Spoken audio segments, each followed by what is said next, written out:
오늘은 창세기 46장부터 출애굽기 3장까지 보도록 하겠습니다. 창세기 46장. 46장하고 이제 바로 연결되는 부분이 있거든요. 창세기 45장에 보면은 요셉이 자기 형들과 이제 화해한 다음에 그래서 자기 전 식구들을 대기근으로부터 구출해내기 위해서 애굽 땅으로 이렇게 불러들이는 초청하는 이런 장면이 나옵니다. 보니까는 창세기 45장 26절에 이런 말씀이 나옵니다. 알리어 이르되, 자, 야곱의 아들들, 그래서 요셉의 형들이 이제 애굽에서 돌아와서 야곱 아버지에게 이제 이르는 말입니다. 일러 이르되, 요셉이 지금까지 살아 있어 애굽 땅 총리가 되었더이다. 야곱이 그들의 말을 믿지 못하여 어리둥절하더니, 지금 야곱은 17살 때 이제 애굽으로 종로로 팔려갔거든요. 그런데 30살 때 이제 총리가 되었거든요. 그러니까는 최소한 13년 이상이 이렇게 흘렀다고 봐야 되겠죠. 이렇게 됐는데, 알다시피 야곱에게 있어서 요셉은 가장 사랑하는 아들이었거든요.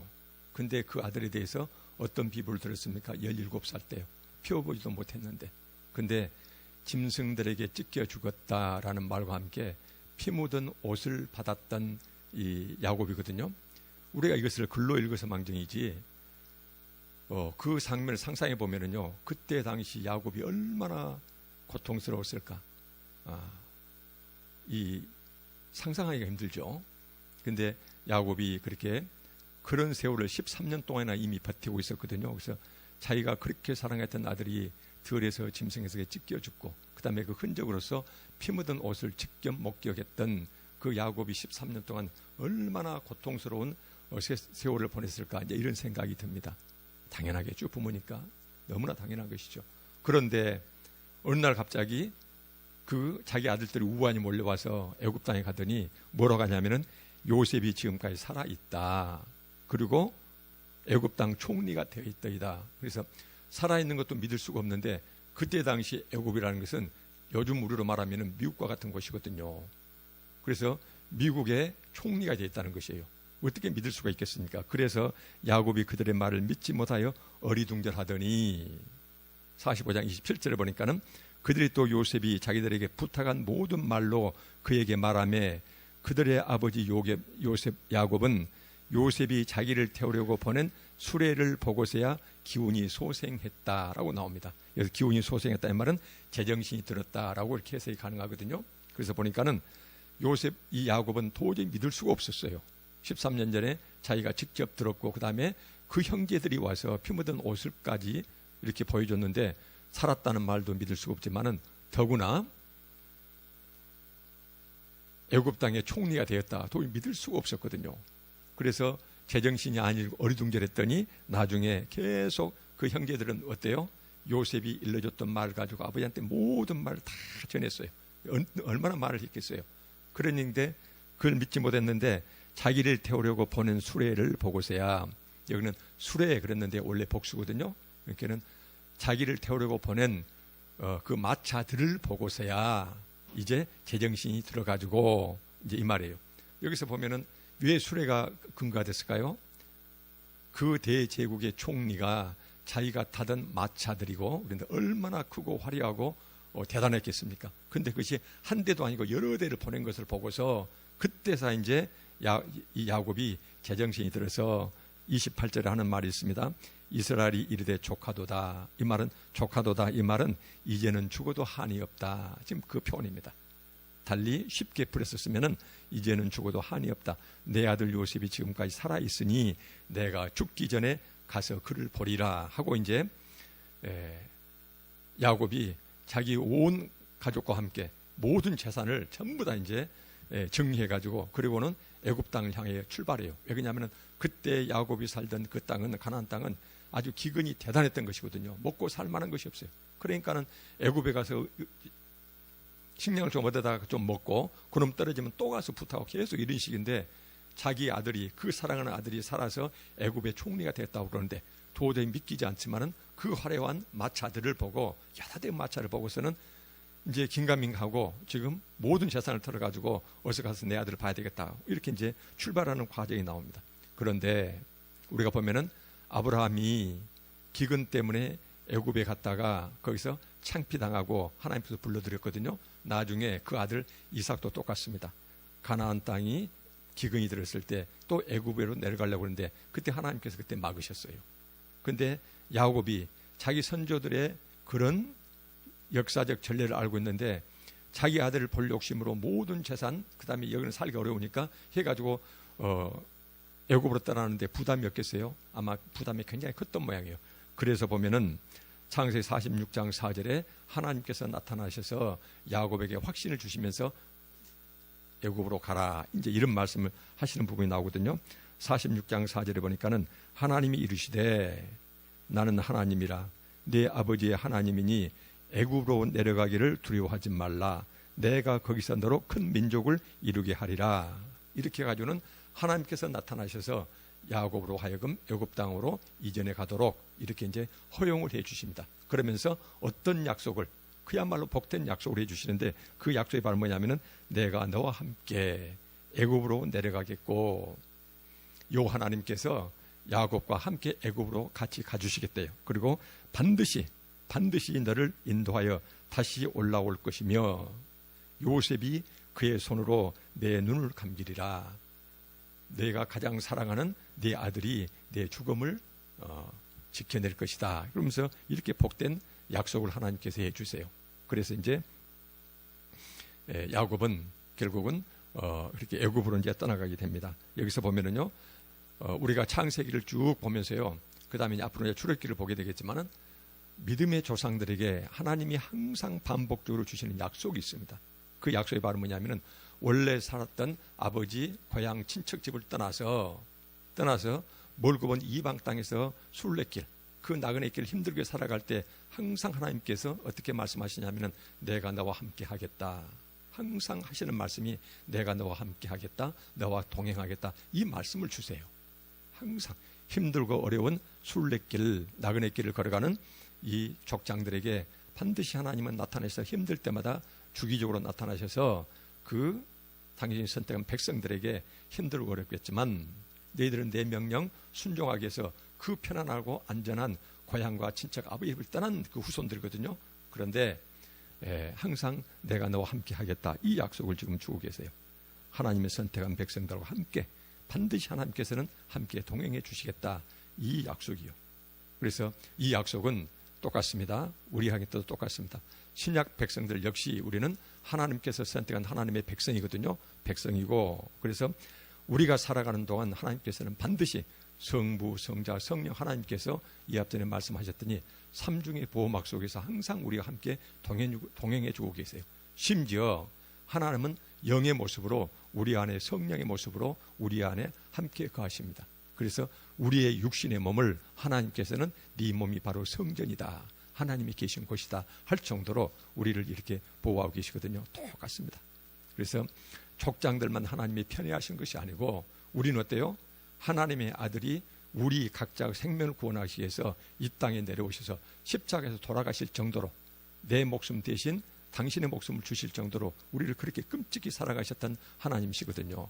그 하나님이 족장들과 우리를 차별하실 하나님이 아니세요. 그래서 여기에 주시는 그 하나님의 복된 말씀이요, 너희들이 인생 살아갈 때 외롭고 힘들고 어려울 수 있지만 그러나 항상 내가 너와 함께 하겠다. 지금 하나님께서는 우리한테 나타나셔 이 말씀을 하시진 않겠지만 그러나 성경에 기록된 말씀을 통해서 하나님은 지금 이 자리에 앉아있는 우리에게 이 말씀을 주고 계신 것이에요. 저는 그렇게 믿고 있습니다.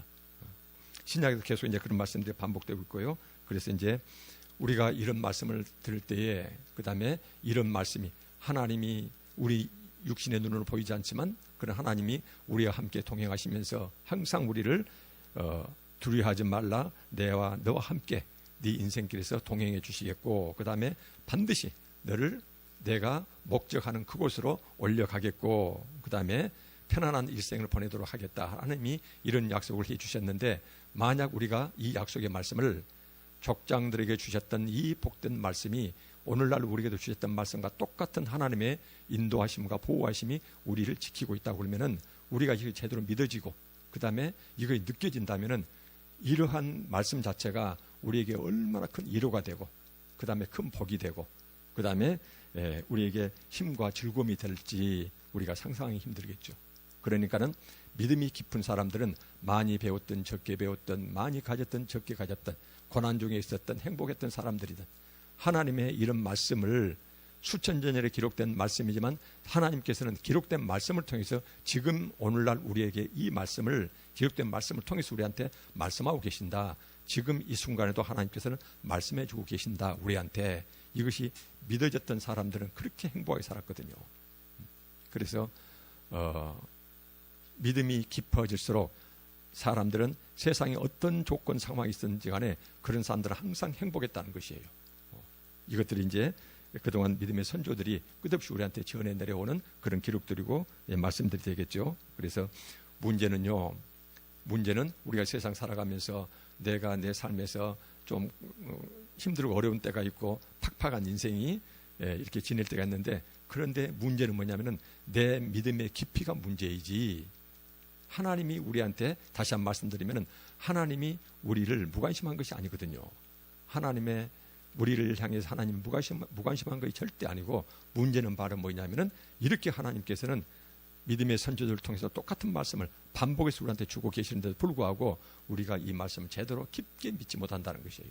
그래서 항상 우리가 기도할 때 아버지 하나님, 차별하시지 않는 하나님께서는 족장들에게 이렇게 힘들고 어려울 때마다 그때 당시는 성경이 쓰여지는 기록되는 순간이기 때문에 하나님께서는 나타나셔서 직접 당신의 이런 음성을 들려주셨지만, 오늘날 우리는 이런 모든 하나님의 말씀 계시가 완성됐기 때문에 기록된 말씀, 주어진 이런 계시의 말씀을 통해서 우리한테 계속 말씀해 주시거든요. 그래서 항상 우리는 성경을 안고 살아야 돼요. 여러분들이 가지고 있는 성경이 정말로 너덜너덜할 정도로 그렇게 여러분들이, 그 다음에 저 역시 마찬가지로 이렇게 하나님 말씀을 틀 보면서 이렇게 살아가는 우리가 됐으면 좋겠습니다. 그래서 여기에서 주어지는 복된 말씀들이 반드시 그 말씀은 우리한테도 똑같이 주어진다는 것이에요. 그래서 이런 것들이 얼마나 우리에게 큰 위안이 되고 힘이 되고 즐거움이 되는지 모른다. 그래서 이런 말씀들은 과거 사건이 아니고 이 사건을 통해서 하나님은 지금 나에게 말씀하고 계신다. 우리가 이제 그렇게 받아들여야 되겠죠. 단 하나님께서 우리와 함께 동행하신다고 그래서 하나님이 동행하시는 인생이 항상 복되고, 항상 보면 이 복되다는 것은 세상적으로 보면은 재물이 많고 건강하고 행복하고 세상 사람들한테 높임받고 이렇게 육신적으로 행복한 삶이냐, 반드시 그렇지는 않아요. 창세기 47장 9절에 보면은요, 창세기 47장 9절은 드디어 이제 야곱이 애굽에 도착했거든요. 애굽에 도착했더니 세상에 죽은 줄 알았던 그 사랑하는 아들이 애굽의 총리가 돼 있어요. 지금처럼 민주화된 세상이 아닙니다. 그때 당시에 총리를 접견했을 때 총리가 살던 그런 곳, 그 다음에 그 위세가 얼마나 대단했을까요? 근데 이 야곱이 이제 바로에게 가서 인사를 드립니다. 인사를 드릴 때 바로 왕이 야곱에게 묻습니다. 나이가 얼마냐라고 묻습니다. 그때 야곱이 바로 왕에게 자기 나이를 말하면서 했던 말이 47장 9절에 나와 있어요. 창세기 47장 9절 한번 봐볼까요? 그렇게 하나님께서 함께 동행해 주셨던 그런 인생이지만, 여기에서 야곱이 자기 전 인생 130년 동안 살아오면서 그 130년 전 인생을 압축해서 바로에게 뭐라고 소개하냐면, 야곱이 바로에게 이르되 내 나그네 길, 이 세월이 130년이니이다. 내 나이가 얼마 못 되니 우리 조상의 나그네 길의 연조에 미치지 못하나 험악한 세월을 보냈나이다 라고 이렇게 고백을 합니다. 험악한 세월을 보냈다. 여러분들 여기에서 그때 당시에는 철저히 시족 중심의 공동체 사이였기 때문에, 그래서 자기 아버지 친척 고향집을 떠난다는 것 자체가, 그 자체가 바로 뭐냐면은 그야말로 고난의 길 그 자체였거든요. 아브라함이 고향 친척 아버지 집을 떠났다라고 했는데 그 자체가 바로 고난이었어요. 그래서 다시 한 말씀 드리면은 나그네 길이라는 말 자체가 그 인생 자체가 얼마나 심한 고난의 인생이었는지를 상징적으로 압축적으로 보여주는 말이 내 나그네 길, 그 다음에 내 위에 아브라함과 아버지 이삭, 그 우리 조상의 나그네 길, 이렇게 자기 선조들 그리고 자기가 살아온 세월을 나그네 길로 이렇게 여기서 소개를 합니다. 그러면서 나그네 길, 다른 말로 뭐래요? 그 세월은 험악한 세월이었습니다 라고 이렇게 얘기를 해요. 우리가 늘 그동안에 여러분들 어땠는지 모르겠습니다. 저 역시 마찬가지입니다. 여러 번 말씀드렸지만은 우리는 그동안 교회 다니면서 항상 들었던 말이 뭐냐면은 예수님만 잘 믿으면은, 그래서 하나님을 향해서 우리의 믿음만 똑바르면은, 그러면 우리는 세상 살아가면서 항상 건강하고 복도 많고 그 다음에 재물도 많아지고 그 다음에 세상에서 성공하고, 늘 이런 말을 많이 듣거든요. 그래서 하나님을 향한 우리 믿음이 좋으면 좋을수록, 그러면은 우리의 인생이 복된 인생이 된다. 그 복이라는 것이 행복하다는 의미의 복이 아니라 그야말로 세상 조건으로 봤을 때 세상적인 모든 조건이 우리의 건강과 인생과 그 다음에 재물과, 그래서 정말 행복한 삶을 살게 된다, 이런 말을 늘 듣거든요. 그러나 성경은 그렇게 말씀하지 않습니다. 성경은 절대로 그렇게 말씀하지 않아요. 경우에 따라서 특정 하나님의 사람들에게 하나님께서는 아주 크나큰 재물의 복도 주시고 그러지만, 하나님께서는 반드시 모든 믿음의 사람들이 믿음의 수준에 맞게, 믿음의 양에 걸맞게 그 사람한테 세상 복으로 그런 사람들을 치장한다라는 이런 말씀이 성경에는 거의 나타나 있지를 않습니다. 그래서 보면은 우리가 이렇게 세상 살아가면서 이런 말씀을 우리가 듣게 된다면은, 우리가 세상 살아가면서 나는 열심히 하나님 믿고 그렇게 교회에서 충성하는데 나는 왜 내 인생이 이렇게 팍팍할까, 이런 생각이 들 때가 있죠. 그러나 그 고난은 절대 나 혼자만 겪는 고난이 아니에요. 믿음의 선조들이요, 여기서 보면은 아브라함과 이삭, 야곱, 이런 사람들이 앞전에 잠깐 말씀드렸지만은 자기 아내를 아내라고 말하지 못하고 그런 말이야, 목숨이 왔다 갔다 자기 스스로 느낄 때 이런 위험한 시기를 계속 살아왔거든요. 그래서 나그네 길이었어요. 하나님께서는 가나안 땅을 약속 땅으로 주셨지만 정착을 하지를 못하고 계속 그 안에 있었던 사람들의 눈치 보면서 계속 떠돌이 인생을 살았거든요. 그게 바로 뭐냐면은 나그네 길, 이렇게 얘기를 합니다. 나그네 길, 이것이 달리 표현하면 뭐냐면은 세상을 떠돌이 신세로 살았습니다 라고 이렇게 우리가 해석할 수가 있어요. 이제 이렇게 한다는 것이거든요. 그래서 이제 우리가 세상 살면서 다시 한 말씀드리면은, 내가 믿음이 좋은다 하더라도 인생 살다 보면은 힘들고 어려운 시기가 닥칠 수가 있다. 그래서 절대로 그때에 우리가 하나님을 향한 우리의 믿음과 그 다음에 하나님께서는 나에게 관심이 있는지 없는지, 그 다음에 이런 생각을 우리가 갖지 않도록요. 우리보다 훨씬 더 믿음이 좋았던 이런 믿음의 조상들도 그 수많은 고난을 겪으면서 이렇게 살아왔다는 것이거든요. 그러나 우리가 여기에서 항상 얻는 교훈이 있습니다. 믿음의 선조들이 인생 살아가면서 설령 아주 행복하고 재물도 많고 이런 때도 있지만은 고난의 시기도 있었는데, 그런데 이 믿음의 선조들의 경우는 고난이 찾아들 때 그 고난에 절대 굴복하지 않았다는 것이거든요. 그 고난 때문에 하나님의 존재를 의심한다 할지 하나님의 사랑을 의심하고 이러지는 않았어요. 힘들고 어려우니까는 하나님께 막 하소연하고 이런 것은 있지만은 항상 이분들은 어떻게 했냐, 신앙 성장의 밑거름으로 삼았다는 것이에요. 신앙의 선조들은 인생을 살다 보면은 도저히 뜻을 알 수 없는, 하나님의 뜻을 알 수 없는, 그 다음에 원인을 알 수 없는 어떤 고난이 찾아올 때 그 고난에 굴복하거나 하나님을 원망하는 것이 아니고 그 고난을 자기 신앙 성장의 밑거름을 삼았다, 이런 예들이 많이 나오고 있습니다. 우리도 똑같습니다. 성경에 왜 이런 말씀을 기록해 놨을까요? 우리도 똑같은, 지금 믿음의 선조들과 똑같은 나그네 길을 걷고 있거든요. 그래서 하나님께서는 이런 말씀을 통해서 우리도 똑같이 이 세상 살아가면서 힘들고 어려운 때 있을 때 혹시라도 하나님의 존재를 의심한다 할지, 그 다음에 우리를 향한 하나님의 사랑을 의심한다 할지 그러지 말고 그 고난을 통해서 오히려 믿음이 성장하길 바란다, 이렇게 우리가 성경에서 배울 수가 있겠죠. 그래서 시편 119편 71절에서는 뭐라고 말씀하시냐면은 고난당한 것이 내게 유익이라, 고난당한 것이 오히려 내게 유익함이 되었다. 그러면서 이로 말미암아 그 고난 때문에 내가 주의 율례들을 배우게 되었나이다 라는 이런 아름다운 고백이 있습니다. 다시 말씀드리면은 고난이 내게 닥쳤는데 그 고난을 가지고 하나님께 원망한다 할지 하나님의 존재를 의심한다 할지, 하나님 계시면 이럴 수가 없어, 이런 생각이 들 수도 있는데 그런 것이 아니라 그 고난을 통해서 우리는 주의 율례들을 배우게 되었나이다. 쉽게 풀었으면은 고난을 통해서 오히려 하나님을 더 잘 알게 되었습니다. 또는 하나님을 더 잘 알게 또는 하나님의 뜻을 더 잘 알게 되었습니다. 하나님의 말씀의 뜻을 깊게 파악하게 되었습니다. 이해하게 되었습니다. 이런 고백이 시편 119편 71절에 나와 있습니다. 고난이 내게 유익이라.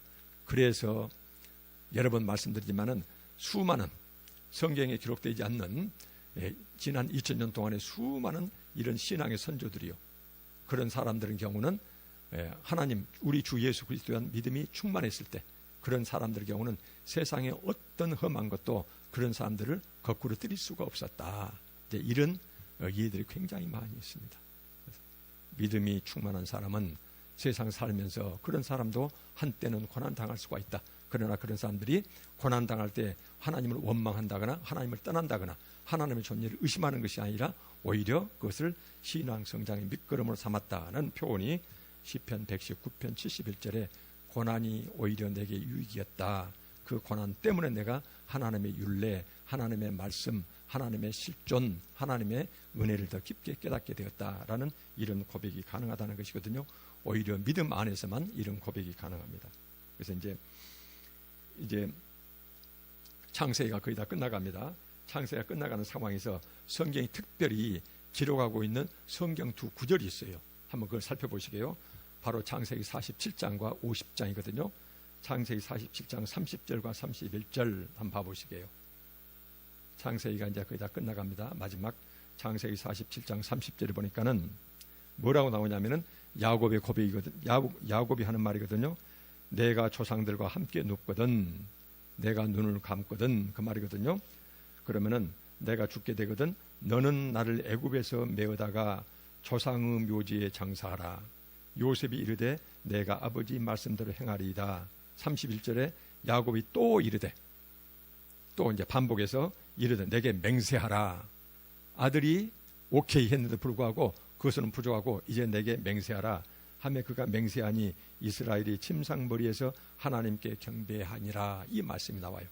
야곱이 자기 나이가 다 되어서 이제 하나님 부름받는 그 순간입니다. 그런데 뭐라고 얘기하냐면은 요셉을 부르고 자기 자식들을 불러가지고 내가 죽거든 절대로 내 시신을 애굽 땅에 묻지 말고 내 시신을 메어다가 하나님이 약속하신 땅, 가나안 땅, 그 다음에 조상이 묻힌 곳, 그것이 어디예요? 헤브론 땅이죠.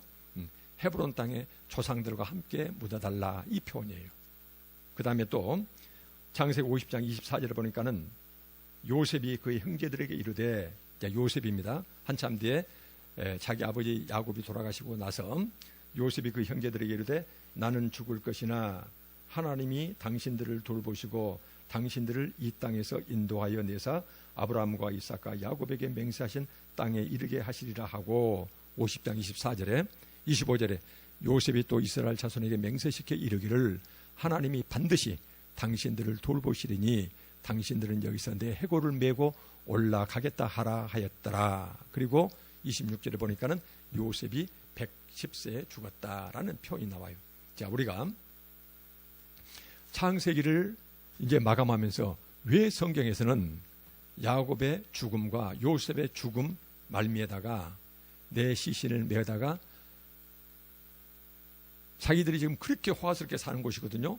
애굽 땅에다 절대로 내 시신을 묻지 말고 가나안 땅에다 내 시신을 묻어달라, 이렇게 부탁했을까요? 부탁했을 수가 있거든요. 그런데 성경은 왜 특별히 이 말씀 두 군데를 기록해 놨을까요? 여기서 보면은 한 사람은 야곱은 애굽 총리 아버지입니다. 그 다음에 요셉은 애굽의 총리거든요. 어마어마한 권세예요. 얼마나 호화롭고 얼마나 권세 있는 그런 집안이거든요. 지금 아주 어마어마한 이런 호화롭게 이렇게 살아가는 그 사람들이 그렇게 땅의 것으로 충만하니 가질 것 모든 것 다 가지고 누리고 있는 그 땅에서 만족하지 아니하고 자기 죽은 시신마저도 절대로 이것을 묻지 말고 그 다음에 가나안 땅 바로 그것을 묻어달라, 이 표현을 했는데 왜 성경은 이 두 마디 말씀을 여기다가 기록해 놨을까? 저는 이렇게 보고 있습니다. 하나님께서는 이 믿음의 조상들에게 있어서 이 사람들은 세상 것 그렇게 누리고 세상에서 최고 것을 누리고, 그런데 세상 것 땅의 것을 있는 사람들은 절대로 만족하지 않았어요. 이 사람들은 여기서 그렇게 호화롭게 살아가고 있지만 그러나 항상 누구를 바라봐요? 하나님을 바라봐요. 그래서 자기 죽은 시신이라도 결국은 하나님은 이스라엘 백성들을 가나안 땅으로 불러가실 것이고 하나님은 그들과 함께 가나안 땅에 머물 것인데 내 시신이 혹시라도 하나님이 진영하신 그 약속 땅이 아니고 애굽 땅 이방 땅에 묻힐까 봐서 그래서 불러서 신신당부하고 그것도 부족하니까는 맹세시켜서 반드시 내 죽은 시신이라도 지금은 아니지만은 가나안 땅에다가 가서 묻어달라 이렇게 신신당부하고 있는 것이에요. 바로 이것이 뭐냐면은 믿음의 조상들에게 있어서 세상 것이 그렇게 유혹 그 다음에 재산이고 뭐이고 권력이고 아주 최고를 다지고 있지만은 절대로 그 사람들은 그것에 만족하지 않았다는 것이에요. 그 너머 하나님을 바라보면서 최고 소망이 뭐예요? 그분과 함께 사는 것이에요. 그분과 함께 거하는 것이에요. 근데 그분이 거하실 곳을 약속의 땅을 딱 지정해 주셨거든요. 그래서 자기 죽은 시신이라도 나중에 하나님이 거하시는 그곳에 함께 묻히고 싶다. 이 표현을 여기서는 이렇게 두 군데 특별히 기록해 놓았다. 저는 그렇게 지금 보고 있습니다. 우리가 이것이 특별한 의미를 가질 수가 있습니다. 왜 그럴까요? 이스라엘 민족이 애굽을 탈출할 때 20세 이상 남자 성인만 60만 명이었거든요. 그때는 자식을 굉장히 많이 낳았던 곳이에요. 그래서 60만 명에 근거해서 남녀노소를 전체 숫자를 헤아려 보면은 약 300만 명 이상이 될 거라고 이렇게 이제 추측을 합니다. 애굽에서 430년 지나고 나서 탈출하는데 그 예를 들면 300만 명 가까운 이스라엘 백성들이 애굽에서 탈출해요. 다. 그런데 이 사람들이 물론 그 전에 약간 더 적겠죠. 430년 동안에 애굽 땅에 살면서 그 숱한 사람들이 태어나고 죽고 했겠죠. 근데 성경에서는 모든 사람들이 다 애굽 땅에 묻혔겠죠. 그런데 거기에서 단 두 사람이요. 야곱과 요셉만이 내 시신을 애굽 땅에 묻지 말고 반드시 앞으로 약속의 땅, 하나님이 거하실 그 땅, 내 민족이 천국처럼 살아가리 그 땅에다 내 신을 묻어달라 해가지고는 그 멀고 먼 애굽 땅에서 자기 시신을 메어다가 그 땅에 묻어달라고 여기서 부탁하고 맹세시켜가지고 한 사람이 단 두 사람만 기록되어 있다는 것이에요. 그 수백 년 동안 그 수많은 사람 중에서 단 두 사람만 여기서는 내 시신마저 그 땅에다 묻어달라. 그래서 이게 성경에서 특별히 이 두 사람을 기록하고 있는 것은 우리한테 이 성경 말씀이 지금 우리한테 해주신 말씀이 뭘까요? 우리가 인생 살아가면서 세상에서 아무리 좋은 그 다음에 최고 권력, 최고의 재물, 최고 명성 아주 세상의 최고 행복이 하더라도 그러나 우리의 궁극적인 소망은 하나님과 예수 그리스도 당신 그 자체이지 그분들이 베풀어 놓은 세상 것이 아니라는 것이에요. 그래서 내 시신마저도 하나님이 거하실 그 땅을 묻어달라 이렇게 성경은 기록하고 있다. 저는 그렇게 해석하고 싶어요. 아마 그랬을 겁니다. 이것은. 그래서 이 두 사람은 얼마나 하나님과 함께 살아가는 것, 하나님 백성으로 살아가는 것, 그 다음에 죽은 시신마저도 그분과 함께 거하고 싶다는 그 간절한 소망을 여기서는 형제들에게 자식들에게 그렇게 맹세하고 맹세시켜서 끝까지 자기가 죽고 나면 어찌 될지 모르니까 그래서 자기 시신을 하나님이 앞으로 자기 백성들을 불러가실 그 가나안 땅에 묵게 해달라 이것을 여기서 기록했다는 것이에요. 이렇게 해서 이제 우리가 보면은 이 말씀이 우리한테 전해주는 것 그렇게 세상 것 최고 것을 누렸다 하더라도 그 사람들의 소망은 세상 것이 아니었다. 그 하나님과 함께 거하는 것이었다. 그 거하는 것이 자기 죽은 시신만이라도 뼈만이라도 하나님 계신 곳에 그곳에 함께 있고 싶다. 이런 간절한 소망을 기록하고 있다는 것이거든요. 그래서 하나님께서는 아브라함의 하나님, 이삭의 하나님, 야곱의 하나님 이렇게 부르시는 것 같아요. 성경에서. 이제 출애굽기로 넘어갑니다. 출애굽기로 넘어가는데 우리가 이제 일종의 역사서라서 자세한 것은 우리가 이제 대부분 알고 있기 때문에 의미 있는 것만 몇 군데 추려서 살펴보도록 하겠습니다.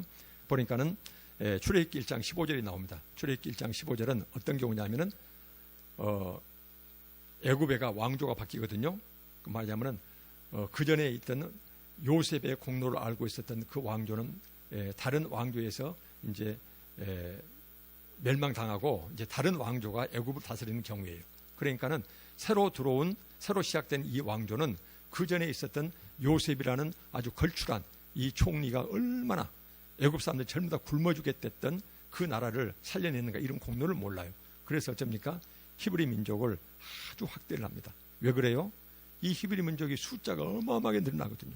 그러니까는 혹시라도 외국과 전쟁할 때 히브리 민족이 자기 노예인데 그 노동력은 타임이 나는데 숫자가 너무나 많아져 가지고 만약 우리한테 반기 들면 어쩔까 그래 가지고는 여기에서 이제 히브리 민족을 사내 아이를 전부 다 죽이라고 이런 명령 내리는 것이 나오거든요. 출애굽기 1장 15절에 보니까는 애굽 왕이 히브리 산파 십브라라 하는 사람과 부하라 하는 사람에게 말하여 이르되 너희는 히브리 여인을 위하여 해산을 도울 때에 그 자리를 살펴서 아들이거든 그를 죽이고 딸이거든 살려두라. 누구예요?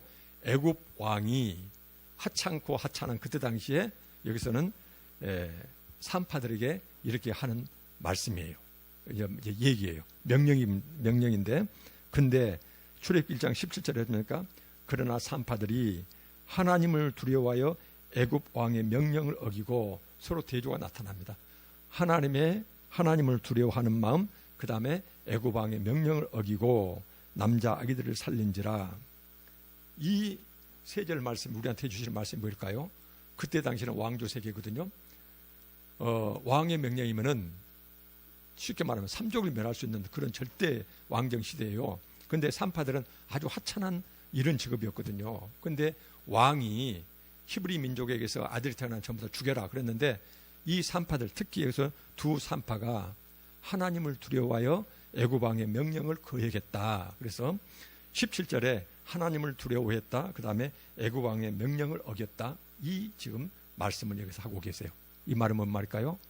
이 산파들은 세상을 살아갈 때 우리가 하나님을 믿는다고 하면서도 세상의 이런저런 조건을 살필 때 우리가 세상의 좌우를 살피고 하늘에 계신 그 하나님을 쉽게 말하면 위를 잘 쳐다보지를 않아요. 그래서 우리 신앙 따로 그 다음에 세상 일 따로 이렇게 하는데 이 산파들의 경우는 히브리 민족의 어린 아이들을 죽일 때에 그 자기가 살아가는 애굽 왕만 쳐다보는 것이 아니라 세상만 바라보는 것이 아니라 위 하나님을 바라보면서 그 하나님이 두려워서 좌우의 세상 것에 그 두려운 명령을 거역했다는 것이거든요. 그때 당시에 바로 왕의 애굽 왕의 명령을 거역하는 건 곧 죽음이거든요. 목숨 걸고 하나님을 두려워하면서 하나님의 뜻을 이어갔다는 것이거든요. 여기서 우리가 그렇게 봐야 되겠죠. 왜 성경은 이 말씀을 기록해 놨을까? 오늘날 이 말씀은 우리한테 똑같은 것이에요. 우리가 이 세상 살아가면서 우리도 똑같이 신앙생활을 하고 있지만 그러나 세상에 나가서 살아갈 때에 세상 조건에 따라서 세상을 좌우로 살펴서 우리가 의사결정하고 행동하는 경우가 너무나 많다는 것이에요. 그러나 이 산파들의 예를 경우는 이 사람들은 목숨이 경각에 달렸음에도 불구하고 그 힘든 상황에서 오히려 위를 쳐다봤다는 것이에요. 세상의 좌우가 아니라 또 위를 쳐다봐 가지고 하늘에 계신 그 아버지가 너무나 두려워서 그래서 오히려 세상 왕의 그런 엄한 명령을 어기고 하나님의 뜻을 따랐다. 이 말씀을 지금 우리한테 주고 계시거든요.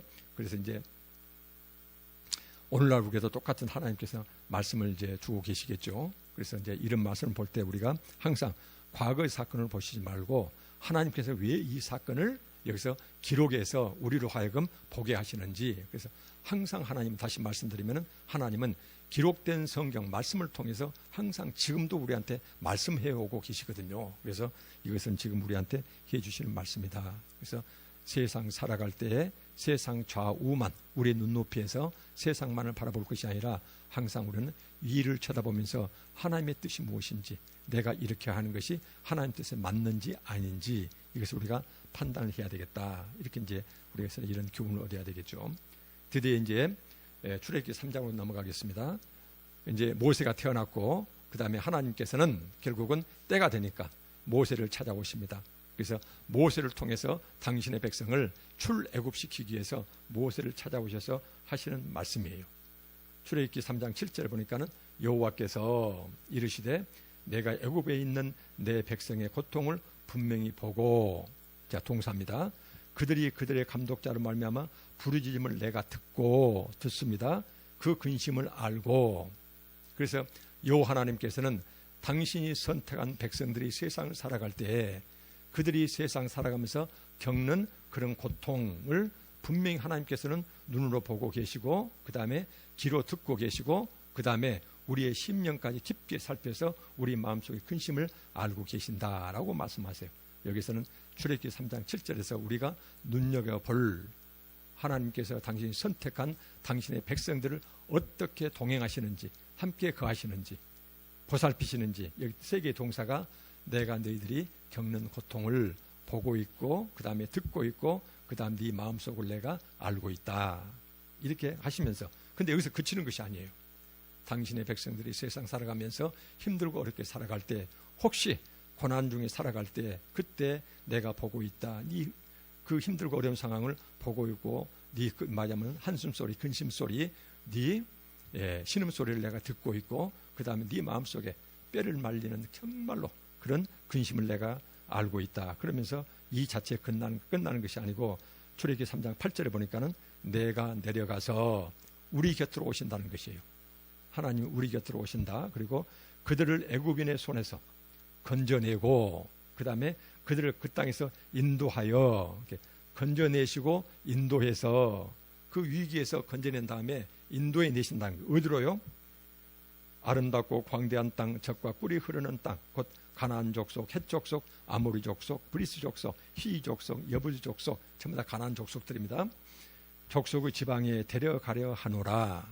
그래서 하나님께서는요, 당신의 백성을 선택하신 다음에 그 백성들이 이 세상 살아갈 때에 우리 육신의 눈으로는 하나님의 우리를 어떻게 동행하시는지 알지 못하지만, 그러나 하나님께서는 어때요? 이 말씀을 통해서 7장부터 9절 말씀을 통해서 8절 말씀까지 통해서 하시는 말씀이, 너희가 세상 살아갈 때 힘들고 어려울 때에 내가 보고 있다. 그 다음에 네 신음소리 듣고 있다.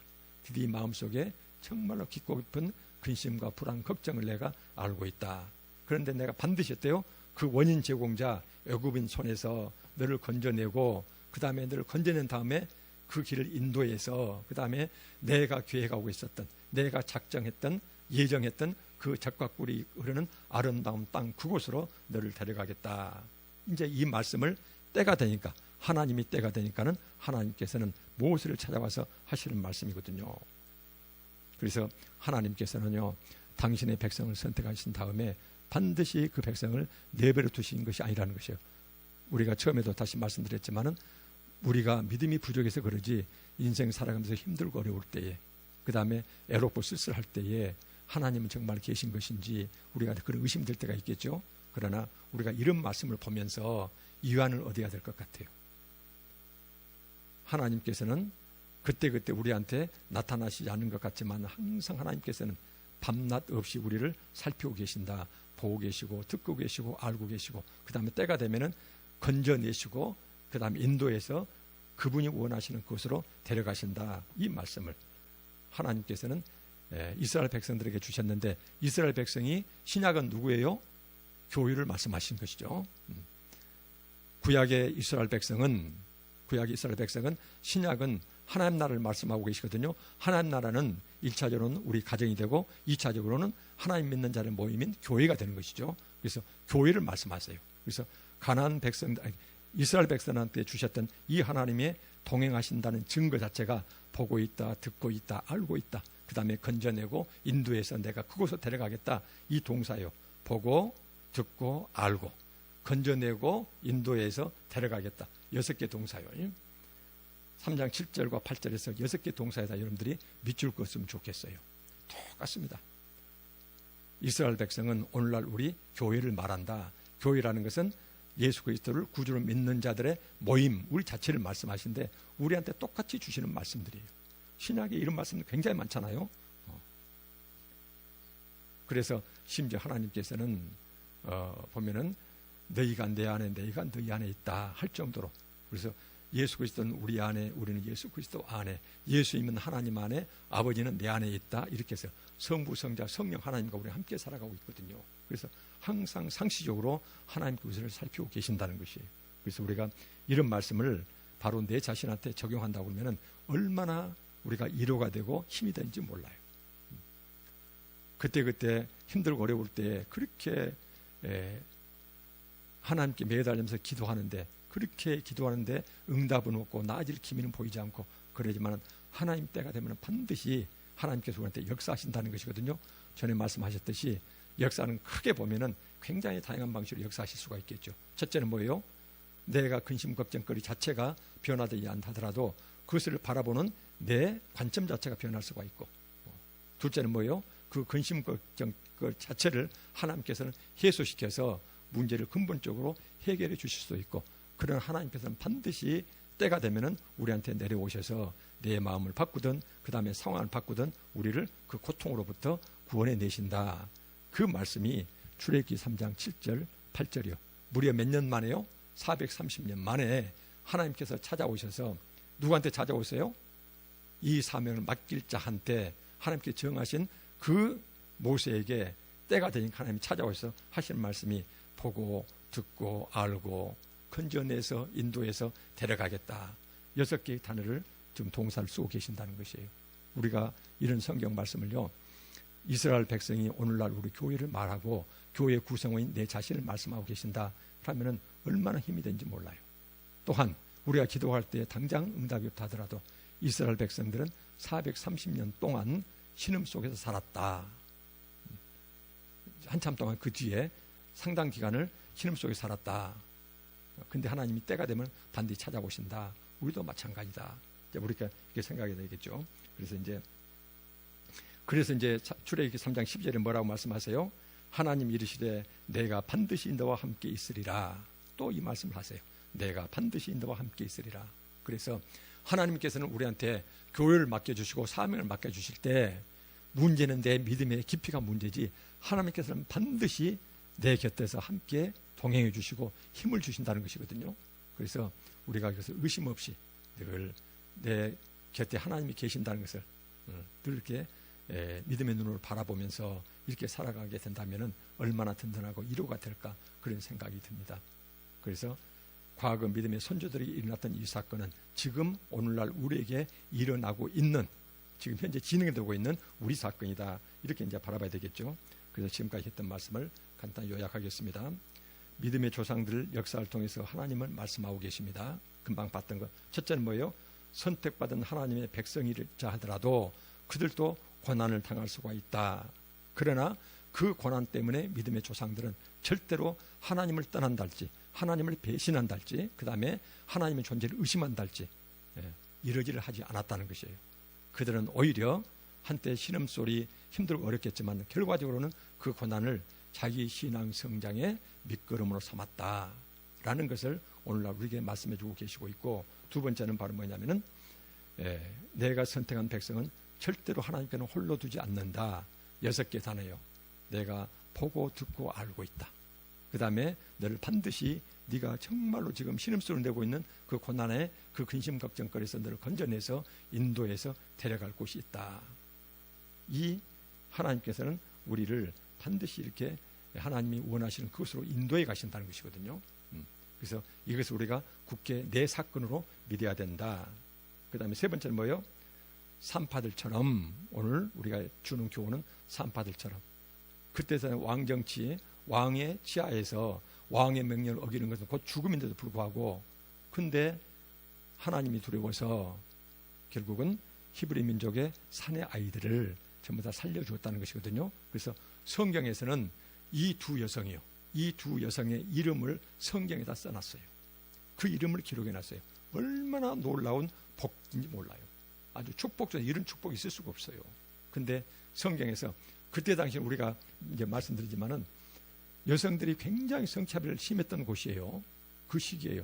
근데 하나님께서는 여기서 두 산파의 이름을 성경에다가 이름을 써놓으셨다는 것이에요. 얼마나 하나님이 기쁘셨으면은 그 산파가 좌우를 바라본 것이 아니라 위를 바라보면서 하나님 당신을 바라보면서 그 하나님이 두려워서 죽을지도 모르는데 그 어린 산의 아이들을 계속 살려주었다는 것이거든요. 하나님이 얼마나 기쁘셨으면 그 두 여인의 이름을 성경에다가 기록해 놓으셨을까. 우리도 마찬가지입니다. 그래서 우리가 인생 살아갈 때에 항상 우리를 바라보고 계시는 그 하나님의 눈총을 의식하시면서 힘들고 어려운 선택할 때, 세상 살아갈 때 세상의 좌우만 바라볼 것이 아니라 위를 쳐다보면서 나를 내려다보시는 그 하나님과 눈 맞추면서 하나님 뜻이 어디에 있을까, 이 생각 속에서 우리가 인생을 살아가야 되겠다. 이것이 바로 두 산파를 통해서 하나님이 지금 오늘날 우리에게 해주시는 말씀이다. 이제 이렇게 우리가 보면 되겠죠. 그래서 이제 오늘 이제 말씀을 이렇게 봤습니다. 특히 이제 출애굽기는 구약에서도 굉장히 중요한 말씀입니다. 이 출애굽기는 바로 어떤 말씀이냐면은 하나님께서 당신의 백성을 선택하신 다음에 그 백성한 선택이 힘들고 어려운 상황에서 세상에서 건져낸 다음에 하나님께서는 당신이 뜻하신 곳이 있어요. 뜻하신 사명이 있어요. 그 사명의 자리로 계속 당신의 백성들을 인도해 가세요. 그래서 선택받은 백성이 세상을 살아갈 때 하나님께서는 그 백성 앞에서 인도해 가시는 우리 앞길을 앞에 행하시면서 우리 삶을 인도해 가시는 그 하나님이 얼마나 자상하시면서 얼마나 참을성이 많고 그 다음에 얼마나 샅샅이 우리의 특성을 파악하시면서 우리를 하나님이 원하시는 곳으로 이끌어 가시는지 이런 산 역사가 가장 생생히 나와 있는 곳이 이 출애굽기라고 그러거든요. 그래서 출애굽기 역사는 항상 이스라엘 백성들이 광야 40년 보내는 그 역사를 통해서 지금 내 인생이 똑같은 광야를 걷고 있는 순례자를 걷고 있는 그 사람인데 지금 내 인생을 하나님께서는 광야 40년 이스라엘 백성을 바라보셨던 그 하나님의 시각이 나를 어떻게 바라보실까 그 교훈을 얻을 수 있는 것이 바로 출애굽기입니다. 그래서 출애굽기는요 그냥 과거 사건을 바라볼 것이 아니고 지금 내 인생에서 내가 살아가는 내 인생 길에다가 항상 견주고 비춰보면서 살펴야 될 그런 말씀이 출애굽기 말씀이 되겠습니다. 그래서 앞으로 출애굽기는 그런 관점 속에서 말씀을 살펴보도록 하겠습니다. 기도하고 말씀 보겠습니다. 우선 피아노 좀 쳐주시겠습니까? 피아노. 네. 우리 교우님들이요, 우리 믿음과 나눔과 성김교회 이 교우님들이 정말로 오늘 나타난 이 하나님 말씀처럼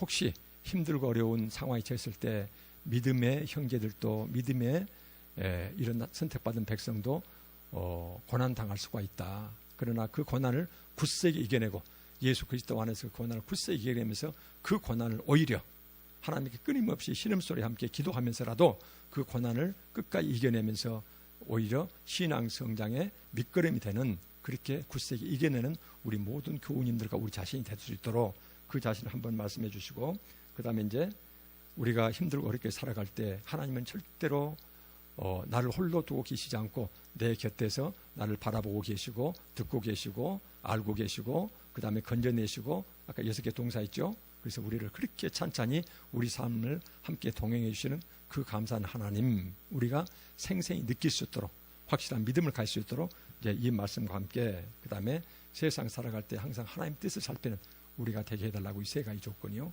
이 세 가지 조건이 우리가 나눔과 성민교회 이 예배당에 들어서는 형제의 자매들마다 이런 신앙생활로 늘 다가설 수 있도록 우리가 이제 그들과 우리 자신에서 기도하고 나서 이제 기도하고 말씀 마치도록 하겠습니다.